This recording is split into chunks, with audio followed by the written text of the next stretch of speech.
Bonjour toutes et toutes, ici Véronique Bélanger pour le cours de 5U4. Donc, tel que promis, je vous indique un peu comment faire votre platelage métallique là, pour votre toiture typique là, T1. Donc, pour commencer, peut-être vous expliquer pour la toiture, être sûr que tout le monde le fasse adéquatement. La composition type doit être modifiée dans les toits. Donc, pour lancer une modification de toiture, vous pouvez soit créer un toit, cliquer dessus, aller chercher la toiture, ou vous pouvez aller plus simplement dans les familles qui se retrouvent dans le bas et aller chercher les toits qui sont aussi dans le bas ici. Et quand vous cliquez deux fois, vous allez avoir tous les éléments liés au toit, dont la toiture de base T0 générique. Donc, on double-clique là-dessus et le panneau de configuration va apparaître. Donc, dans notre cas, le T0 générique, on pourrait simplement le renommer pour l'appeler T1 standard ou peu importe le nom que vous donnerez à votre toiture. Ça n'a pas d'importance. L'important, c'est que vous vous en souveniez comment ça s'appelle et que ça vous évoque quelque chose. Donc, à la suite de ça, on va modifier la composition comme telle.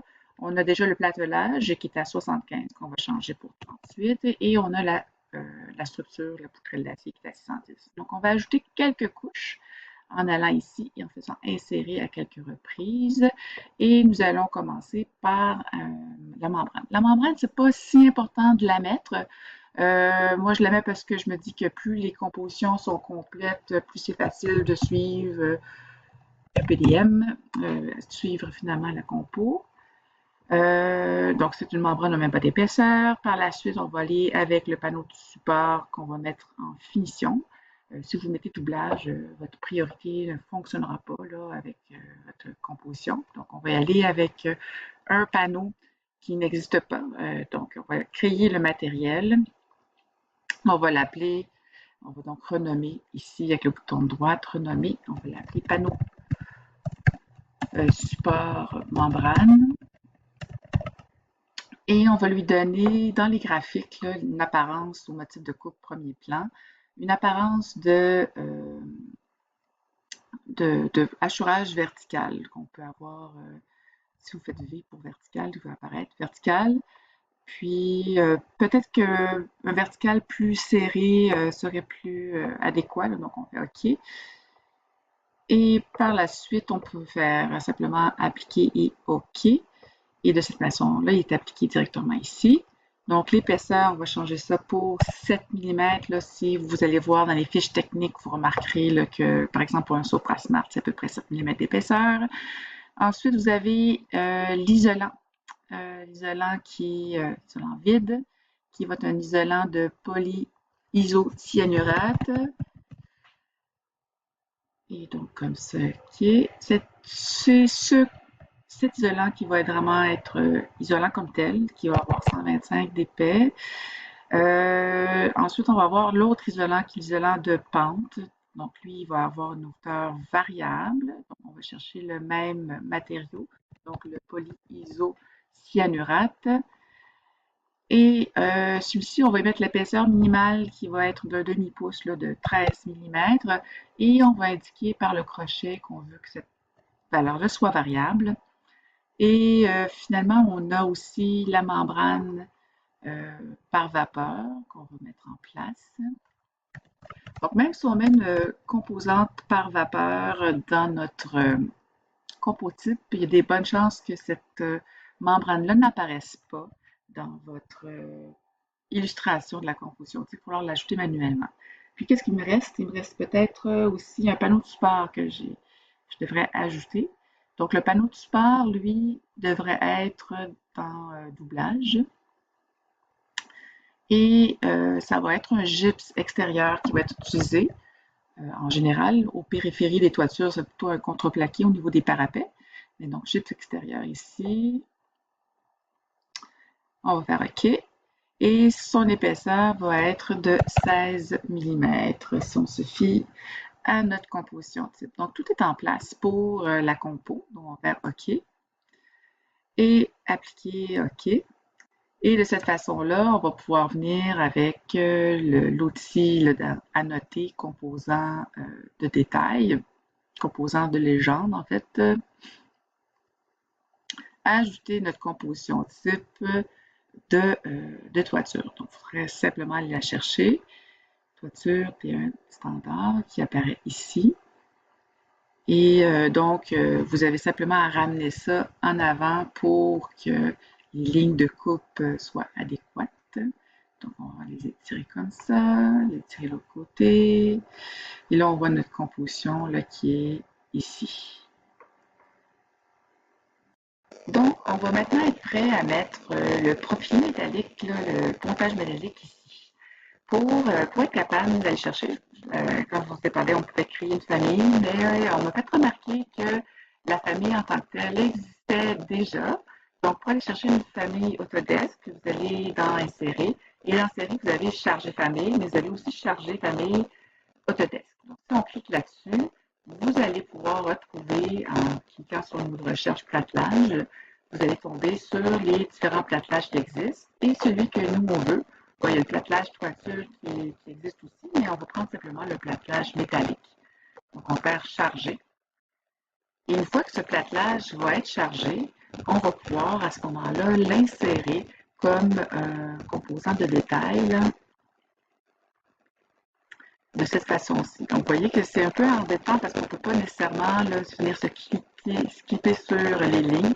On y va à peu près le plus près possible. Et bon, à peu près comme ça. Ça, ben, en fait, c'était juste pour l'insérer pour vous le montrer. Parce que par la suite, on va transformer cette famille singulière là, en une famille de type running qui va être capable de faire une espèce d'effet de réseau. Donc, pour faire une famille running, vous allez cliquer sur composant, toujours dans Noter, composant. Et là, vous allez sur répétition de composants de détail. En cliquant là-dessus, vous allez avoir une panoplie de familles running qui existent déjà dans votre fichier gabarit. Donc, nous autres, on peut partir de répétition de détails et simplement faire modifier le type. Et par la suite, on va faire dupliquer. Et là, lui, on va l'appeler montage. On peut l'appeler running, tout simplement. Et là, OK. Puis, dans le détail ici, motif, on va chercher le fameux pontage. Donc, si vous ne vous souvenez pas du nom de pontage ou platelage, je pense que c'était platelage qui s'appelait, platelage. Et le platelage métallique ensuite se trouve ici. Donc, on pourrait peut-être renommer notre pontage pour platelage, plutôt platelage métallique. Et par la suite, on va dire de remplir l'espace vide. On va laisser ça comme ça juste pour vous montrer un peu. On va faire appliquer. OK. Et là, vous êtes en mode de fabrication de ce truc-là, de ce pontage métallique. Et là, on clique de gauche à droite l'espace qu'on veut remplir. Là, on voit que finalement, on s'est peut-être trompé dans le positionnement de notre platelage comme tel. Donc, on va juste sortir de ça et on va venir cliquer sur l'élément. Donc, si vous avez la misère à cliquer sur le truc en tant que tel, vous pouvez faire un tab jusqu'à temps que vous ayez l'élément en tant que tel. Bon, là, il ne veut pas. Lui, on n'a plus besoin, on peut l'effacer. Moi, ce que je veux, c'est l'autre. Donc, on va l'ajouter dessus. Voilà, on est dessus. Il faut vraiment aller sur la ligne pour la sélection. Et par la suite, on fait modifier le type. Et là, on peut, à ce moment-là, changer la rotation de détaillé. On va mettre une rotation de 90 en sens anti-horaire pour que le tout fonctionne. On fait appliquer et on peut voir en appliquant est-ce que le platelage s'est fait adéquatement. Là, on va remarquer qu'il dépasse. Bon, c'est pas si grave que ça. On peut le cacher par la ligne de coupe, mais on pourrait aussi simplement cliquer sur intérieur pour s'assurer que la famille de platelage métallique reste à l'intérieur des lignes déterminées. Vous pouvez appliquer et OK. Et là, vous avez votre platelage qui se trouve être ici. Tellement, il ne s'est pas super épais, mais il est là. Donc, ça, c'est une façon que vous pouvez faire pour mettre le platelage. Et puis ici, vous vous étiez posé la question, comment je fais pour mettre ma poutrelle en acier? Donc, vous aviez dans vos pages là, que je vous ai demandé de copier, une composante, qui était l'ensemble de toutes les composantes qui venaient du lot Catégorie 2D. Et vous avez celle-ci. Mais ça, si c'est vraiment un pontage de bois, c'est pas un pontage, une poutrelle de bois, pas une poutrelle d'acier. La poutrelle d'acier, elle est simplement ici. Vous voyez qu'elle s'appelle 05 LH Solive en série latérale. Donc, vous pouvez aller la chercher en famille ou faire juste un copier, CTRL-C. Revenir dans notre composition type, on fait un CTRL-V ici. Et là, notre fameuse poutrelle est là. Donc, on va la déplacer et on va essayer de venir attacher ça sous le pontage.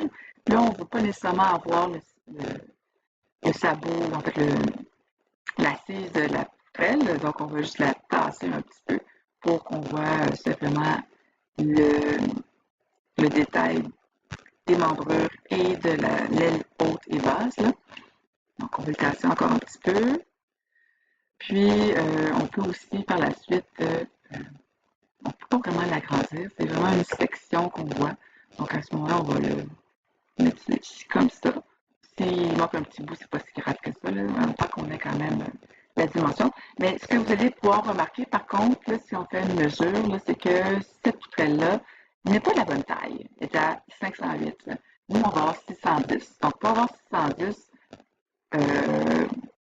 donc 610 ou même 1200, là, pour avoir cette dimension-là, il va falloir modifier le type. Donc, on peut cliquer sur la poutrelle, on fait modifier le type, parce qu'il n'y a pas d'autres options là, qui sont possibles. On fait modifier le type, et par la suite, on peut faire dupliquer, et là, on va l'appeler, on peut garder la même nomenclature, puis simplement écrire 610 à côté, pour savoir 610. Et là, dans la profondeur, on va l'ajuster pour mettre 610. On fait appliquer et OK. Et là, la dimension va être bel et bien de 610. Donc, à ce moment-ci, vous avez quand même pas mal tout en main pour être capable de compléter votre détail au niveau de la composition de la toiture. Sur ce, je vous souhaite une excellente journée.